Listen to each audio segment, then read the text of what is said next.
Good morning dear students. कैसे हैं आप सब? आशा आप सब सकुशल होंगे। हिंदी की ऑनलाइन क्लास में आपके 2 लेसन हो चुके थे, तो अभी आज अपना अगला लेसन नंबर 3, सेनापति। जन्म संवत 1616। देखिए, जो पिछला लेसन था आपका तुलसीदास जी का था, परशुराम जी और लक्ष्मण का संवाद। उसके जो मैंने लास्ट वीडियो में मैंने क्वेश्चन आंसर डाले थे, तो उनको प्लीज़ आप अपनी रफ कॉपी में नए करके सफ़ में, क्योंकि क्या होता है कि आप ऐसे कि अभी लॉकडाउन है, कभी रफ में करके नहीं, आप अपनी सब्जेक्ट कॉपी बना लें और अपनी सफ़ नोटबुक में lesson two lesson homework ready रखें। ठीक है? लेसन को दोबारे फिर से ये कहो कि शुरू से दोबारे पढ़ाए जाएंगे, बट अपना होमवर्क आप रेडी रखें। ठीक है? ठीक है, तो आज अपना लेसन शुरू करते हैं, सेनापति। ठीक है, जीवन परिचय देख लेते हैं। सेनापति का जन्म दीक्षित गोत्रीय ब्राह्मण परिवार में विक्रम संवत 1616 में हुआ। तो इनका जन्म क्या, गोत्रीय जो ब्राह्मण परिवार के विक्रमी संवत 1616 में। इसके पिता का नाम गंगाधर और पितामह का नाम परशुराम दीक्षित था। पिता का नाम क्या था? गंगाधर, और पितामह का नाम क्या था? परशुराम दीक्षित था। ठीक है। उनके विद्यागुरु हीरामणि दीक्षित थे। वे बहुत ही आत्मविश्वासी थे, अर्थात आत्मविश्वासी जानते हो, अपने खुद पर विश्वास रखना। अपना परिचय देते हुए एक स्थान पर इन्होंने कहा भी है, क्या कहा है? सेनापति सोई, कि खुद के लिए कहा है कि सेनापति सीतापति, सीता का पति के प्रसाद जाकी, सब कवि कान दई सुनत कविता ही है। कि सेनापति बता रहा है कि सीतापति का प्रसाद जानकर के सभी कवियों की कविताओं में अपने आप की श्रेष्ठ बताता है, अर्थात वो अपने खुद के ऊपर इतना विश्वास रखते हैं। ये रीति काल के महान एवं भावप्रवण कवि माने जाते हैं, अर्थात भावों में श्रेष्ठ, भावों में चतुर। जो भी बात कहें उसमें एक भावात्मक रूप। कुछ लोगों का कथन है कि सेनापति इनका उपनाम या उपाधि है, किंतु इनका मूल नाम किसी को ज्ञात नहीं है। परंतु इस बात में कतई संदेह नहीं है, अर्थात बिल्कुल भी संदेह नहीं है कि काव्य कला और मौलिकता की दृष्टि से युगीन कवियों में से सेनापति की भांति थे। सेनापति राम भक्त कवि थे। सेनापति किसके भक्त थे? राम भक्त। श्लेष अलंकार के प्रयोग में वे सिद्धहस्त थे। श्लेष अलंकार अभी जैसे अपना नहीं हुआ है, तो जैसे अपन करवाएंगे उसमें हो जाएगा। श्लेष अलंकार का अर्थ होता है कि एक शब्द, क्या होता है? एक शब्द और उसके अर्थ चिपके हुए, अर्थात उसके अर्थ चिपके हुए। ठीक है, कि कोई एक शब्द और उसके अर्थ बहुत सारे। ठीक है, श्लेष अलंकार। श्लेष अलंकार के प्रयोग में वे सिद्धहस्त थे। उन्होंने किसी कवि का अनुसरण नहीं किया, अर्थात किसी का देखकर उन्होंने कुछ नहीं किया। ये रीतिबद्ध कवियों की श्रेष्ठ श्रेणी में आते हैं। इनकी 2 रचनाएं प्रसिद्ध हैं, काव्य कल्पद्रुम तथा कवित रत्नाकर। इनकी मोस्ट 2 रचनाओं के नाम काव्य कल्पद्रुम और कवित रत्नाकर। काव्य कल्पद्रुम जो अपर्याप्त है, इनका काव्य शास्त्रीय ग्रंथ रहा होगा। इनके कवितों में अलंकार और रस ध्वनि के उदाहरण एक से बढ़कर एक मिलते हैं। इन्होंने अलंकार संप्रदाय का अनुसरण किया है। सेनापति ब्रज भाषा के कवि थे। किस भाषा के कवि थे? ब्रज भाषा के कवि थे। साधारण शब्द भी उनके हाथ में आते ही सैनिक की भांति सशक्त बन जाते थे। वे फारसी शब्दों का प्रयोग भी करते थे। उनकी रचनाओं में प्रसाद और ओज गुण की प्रधानता है। परिमार्जिक भाषा का प्रयोग और भाव गांभीर्य उनके काव्य की विशेषता है। कहने का मतलब जितना भी अपन ने इसका जीवन परिचय देखा तो उसमें ज़्यादातर यही दिख रहा है कि एक तो ये जो भावात्मक रूप इसमें थोड़ा और कवियों से ज़्यादा ही था कि अपनी बात को हर बात को भावात्मक रूप देकर, अर्थात भाव प्रेरणा कवि माने जाते हैं ये। तो एक भाव गांधीर्य इनके काव्य की मुख्य विशेषता रही है। इसके बाद पाठ परिचय की जो ये सेनापति पाठ है, इसमें इस पाठ में इसकी जो कृति रही है इसमें क्या है, तो इस पाठ में देखिए इन्होंने ऋतुओं का वर्णन किया है। इस पाठ में यहाँ प्रस्तुत कविता सेनापति के ऋतु वर्णन का प्रौढ़ और प्रांजल नमूना है। इनमें पूरी निपुणता से ऋतु के उपादानों एवं उनके लक्षणों का उपयोग कवि ने किया है। वसंत का वैभव पूरी छटा के साथ पंक्तियों में पिरोया गया है। कवि ने ऋतु वसंत को पूर्वक मानवीकरण किया है, अर्थात सूक्ष्मतापूर्वक मानवीकरण का अर्थ होता है किसी भी ऋतु को एक बहुत ही सूक्ष्म अर्थात छोटे रूप से भी मानवीकरण होता है, उसका मानव की तरह अर्थात सजीव की तरह उसका वर्णन करना, उसको प्रकृति के साथ जोड़ते हुए एक अमूर्त चीज़ को उसको मानव की तरह दर्शाना। पूरा परिदृश्य राजा के आगमन काल की वस्तुएं एवं भावनाओं से बुना गया है। रंगीन उपवन सुगंधमय है। कोकिल चारण की भूमिका में पदगान कर रही हैं। शोभा के सुख में उपकरण सेना के कवायद की छवि उत्पन्न कर रहा है, क्योंकि राजा एकाकी गमन नहीं करता है। इसी तरह भीषण ग्रीष्म के बाद झुलसी हुई प्रकृति पर जब वर्षा की बूंदें पड़ती है तो धरती नैनाभिराम एवं सुखमय हो जाती है। कहने का मतलब यही है कि सेनापति पाठ में ऋतुओं का एक विवरणात्मक और बहुत ही सूक्ष्म पूर्वक मानवीकरण किया है।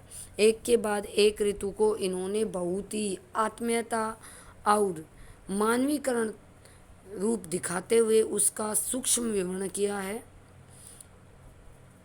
और इसके बाद इसी तरह ग्रीष्म ऋतु के बाद झुलसी हुई प्रकृति पर जब बहुत तेज तपती हुई धरती होती है तो वर्षा की बूंदें पड़ती हैं तो धरती नैनाभिराम अर्थात बहुत ही आनंदित आँखों से सुखमय हो जाती है। मानसून का आवागमन इस कृषि प्रधान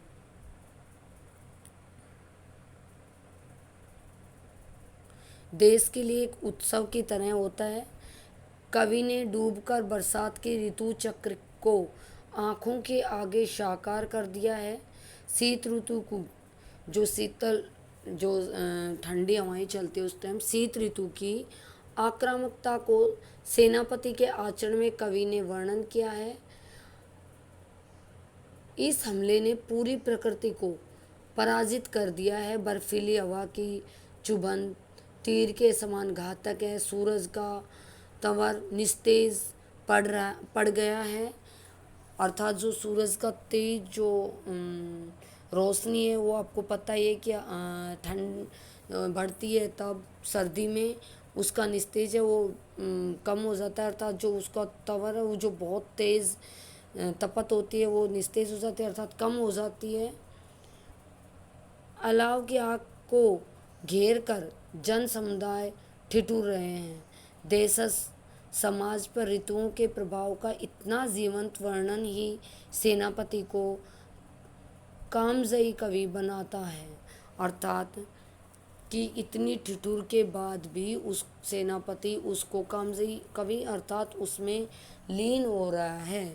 तो इस लेसन में ऋतुओं का वर्णन है, एक के बाद एक ऋतु वर्णन किया है सेनापति ने।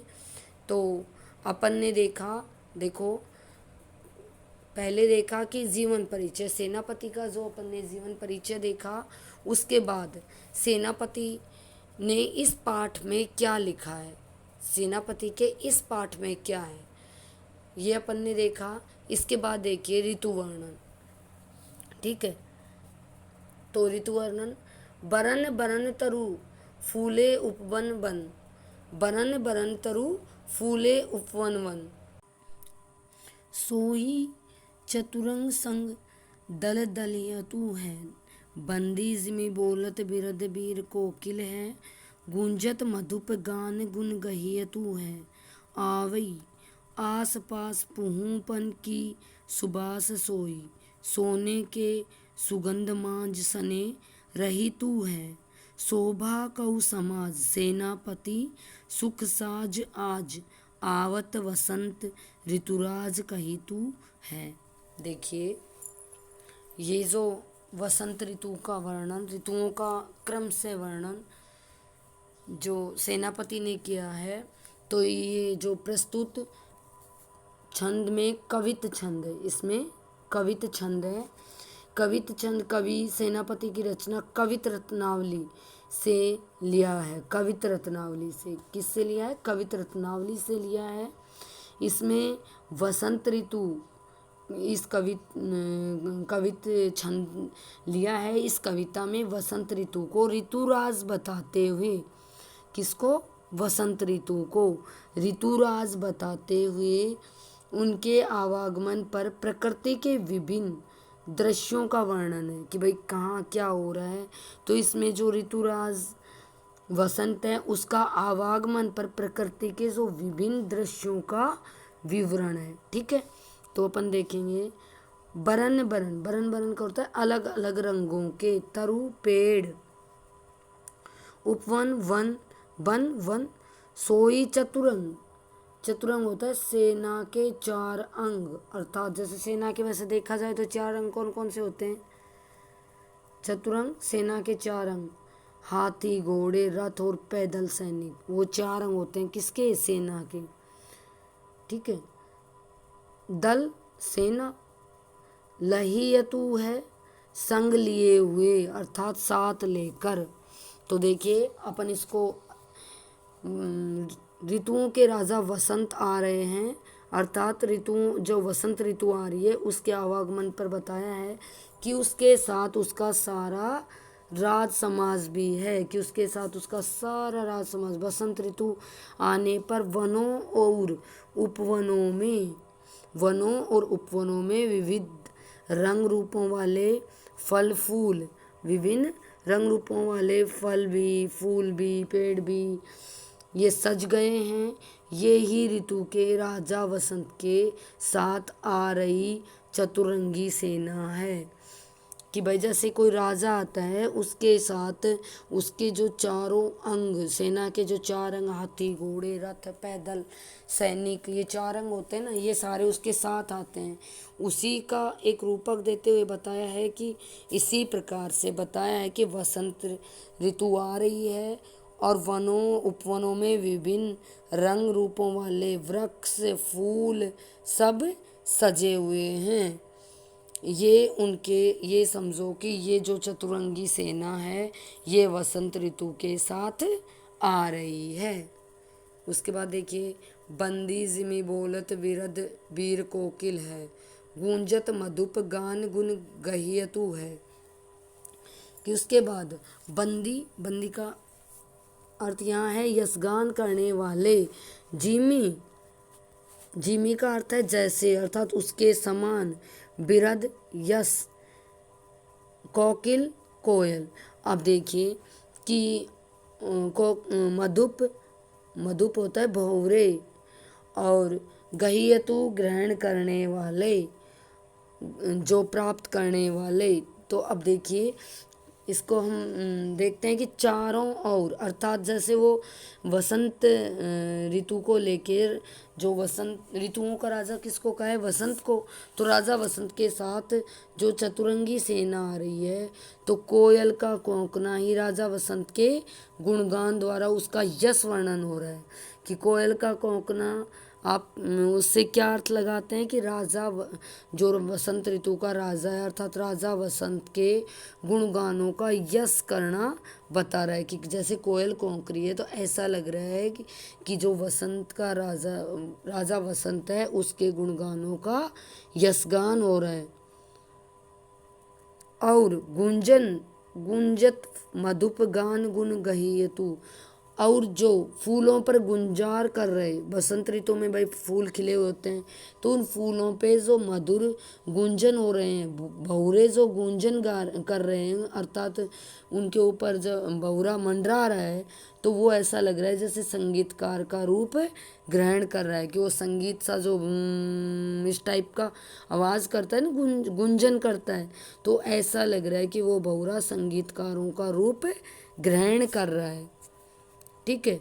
इसके बाद आवई आस पास पूहपन की सुबास सोई, और पूहपन होते फूलों की, सुबास खुशबू, सुबास खुशबू, मांझ बीच में, कि आवई आस पास, कि आ रही है आस पास से, सुबास खुशबू, सोने के सुगंध, माज सनी रहितम है, कि चारों ओर से फूलों की सुगंध आ रही है, जो ये इतनी सोने जैसी सुगंध जो दिख रही है, अर्थात फैल रही है, ये तो सोने में सुगंध दुगनी कर रही है। सोने में सुगंध होने का अर्थ यहाँ हो रहा है कि जो आनंद हो रहा है उसमें दुगना आनंद हो जाना। सोने में सुगंध होना यही होता है कि जो आनंद है उसमें दुगना हो जाना, कि चारों ओर से फूलों की खुशबू इस तरह से फैल रही है कि सोने में सुगंध की बात, अर्थात दुगना आनंद हो रहा है। ये कहावत सिद्ध हो रही है। ऐसा लग रहा है कि जैसे सोने में सुगंध हो गया, अर्थात हमारा आनंद दुगना हो गया। अर्थात सरसों के जैसे सोने के जैसे फूल खिले होते हैं, फूलों के साथ जो सुगंध छा जाती है, तो सोने में सुगंध होना अर्थात वो दुगनी खुशबू हो जाती है। कुछ तो बसंत ऋतु, कुछ उसमें जो फूल खुले खुशबू देते हैं, तो उसमें वो जो सुगंध है वो और भी सुशोभित लगती है, कि वो जो हवा है वो सुगंधित होती है, तो एक तरह से वो आनंद है वो दुगना हो जाता है।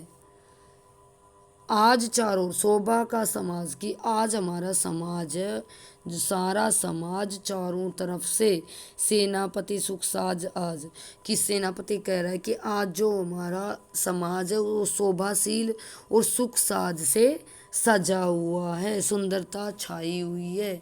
सभी प्राणी आवत वसंत ऋतुराज का हेतु है, कि ऋतुराज वसंत आने पर सभी प्राणी बहुत ही सुख और सजा हुआ सुख साज से सजा हुआ है। इस प्रकार से जो सेनापति ने एक वसंत ऋतु को राजा के रूप में बताते हुए, अर्थात उसके साथ राजा की तरह तुलना करते हुए, कि जैसे राजा आता है तो वो अपनी सेना के साथ कैसे रंग ढंग से आता है, उसी तरह से जो राजा वसंत है वो भी उसी तरह से चारों तरफ सुगंध लेके, फूल या फिर बाग बगीचे सब खिले हुए, चारों तरफ एक तरह से सुगंधित वायु के लेकर ऐसा दुगना आनंद करते हुए वसंत ऋतुराज वसंत का आवागमन बताया गया है। ठीक है। नेक्स्ट अपन अगले वीडियो में बचा हुआ करते हैं। तब तक के लिए थैंक यू।